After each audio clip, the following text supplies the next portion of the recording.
Hello मेरे प्यारे विद्यार्थियों, आप सभी का स्वागत है सरकारी नौकरी कविताज क्लासेस में। मेरे प्यारे विद्यार्थियों, मैं आज की इस क्लास में आपको पढ़ाने वाला हूँ पाषाण काल, स्टोन एज, जिसके अंतर्गत हम लोग पढ़ेंगे पूरा पाषाण काल, मध्य पाषाण काल, नव्य पाषाण काल और ताम्र पाषाण काल के बारे में। मेरे प्यारे विद्यार्थियों, इससे पहले आपको जानना है प्रागैतिहासिक के बारे में। प्रागैतिहासिक काल किसे कहते हैं और इतिहास के कितने टाइप से, इतिहास के जनक कौन है, तो सबको मैंने इससे पहले वाले क्लास में बता चुका। मेरे प्यारे विद्यार्थियों, ध्यान दीजिएगा।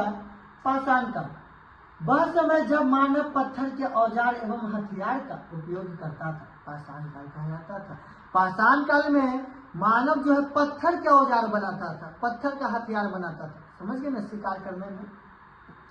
भारत में सर्वप्रथम 1863 ईस्वी में रॉबर्ट ब्रूस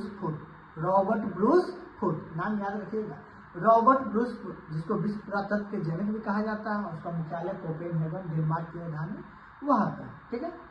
भारत में सर्वप्रथम 1863 ईस्वी में रॉबर्ट ब्रूस फुट ने पाषाण कालीन सभ्यता की खोज की। वही हम भारतीय पुरातत्व के पिता के रूप में जानते हैं। उनका नाम है सर अलेक्जेंडर कनिंघम। ये भारतीय पुरातत्व के जनक है। भारत के पुरातत्व संग्रहालय का मुख्यालय जो है, भारत के पुरातत्व संग्रहालय का नाम है इंदिरा गांधी मानव संग्रहालय, जो कि संस्कृति मंत्रालय के अंतर्गत आता है, भोपाल, ठीक है।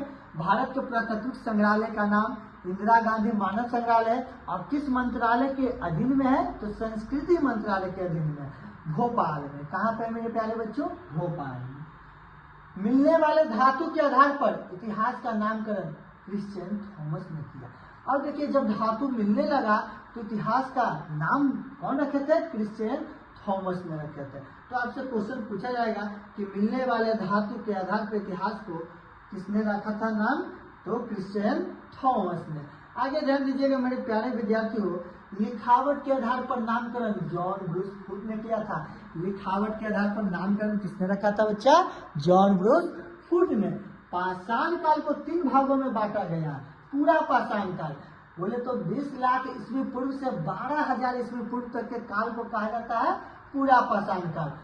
यह इतिहास का सबसे प्रारंभिक समय था। इस समय के मानव को आदि मानव कहा जाता है। इस समय का मानव खानाबदोश, खाद्य संग्रह अर्थात उसके जीवन का मुख्य उद्देश्य जानवरों की भांति ही अपना पेट भरना था। बोले तो पूरा पाषाण काल में जो मानव थे बिल्कुल जानवर की तरह थे, और जानवर जैसे अपना भरण पोषण करते हैं ना, उसी तरह से मानव भी करते थे। इस समय मानव पत्थर के बड़े बड़े औजारों का इस्तेमाल शिकार के लिए करते थे। इसी समय मानव ने चित्रकारी करना भी प्रारंभ किया था और शिकार, अपना भोजन के लिए शिकार करते थे, तो उसमें पत्थर के औजार का इस्तेमाल किया करते थे मानव पूरा पाषाण काल में। और जो पत्थर पे चित्रकारी बनाने की जो प्रक्रिया थी, इसी काल में मानव ने प्रारंभ किया था। भीम बेटका की गुफाओं में पूरा पाषाण काल के चित्र देखने को मिलते हैं, जो मध्य प्रदेश के अब्दुल्लागंज रायसेन में स्थित है। बच्चों, दूसरा है मध्य पाषाण काल। मध्य पाषाण काल का समय है मेरे प्यारे बच्चों 12,000 ईस्वी पूर्व से 10,000 ईस्वी पूर्व। इस काल के बारे में सर्वप्रथम जानकारी कार्ल लाइन ने 1867 ईस्वी में दिया था, ठीक है मेरे प्यारे बच्चों। आगे हम लोग देखते हैं सरकारी नौकरी Kavita's art and science classes. यह पूरा पाषाण काल के बाद का काल था। पूरा पाषाण काल के बाद का काल था बच्चों। इस समय मानव के हथियार छोटे आकार के थे, इसीलिए इन्हें मैक्रोलिथ कहा करते थे। मैक्रोलिथ कहते थे, समझ गए ना, याद रखिएगा, एग्जाम में पूछे जाते हैं।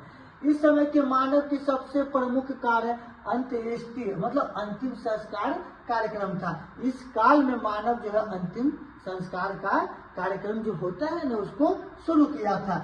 इसी काल में कश्मीर के बुर्ज होम से मानव के साथ साथ कुत्ता को भी दफनाने का साक्ष्य मिला था।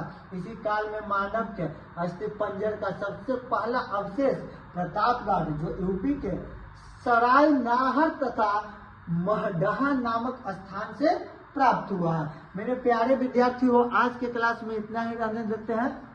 नव पाषाण काल के बारे में और ताम्र पाषाण काल के बारे में अगले वीडियो में आपको पढ़ाया जाएगा, ठीक है।